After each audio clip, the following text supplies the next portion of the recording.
మన జీవితంలో చూడాలంటే దేవుని యొక్క మాటలు మనం విన్నప్పుడు స్పందించి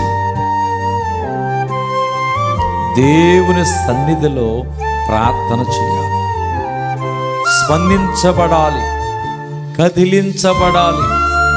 ప్రార్థన చేయగలిగితే ఖచ్చితంగా అనాథగా బయలుదేరిన నీ జీవితాన్ని, ఒంటరిగా బయలుదేరిన నీ జీవితాన్ని, వాడిలో ఒంటరైన నీ జీవితాన్ని 10,000 కొలది బలమైనటి జనముగా చేస్తాడు. ఇప్పుడు ఒంటరిగా ఉండి నీవు బాధపడుతూ ఉంటావు, కానీ ప్రభు మాటలు విని స్పందించబడి నువ్వు ప్రార్థన చేస్తున్నావు. కాబట్టి రానున్న దినాల్లో ఇప్పుడు ఒంటరివి, రానున్న దినాల్లో బలమైన జనముగా చేయబోతున్నాడు.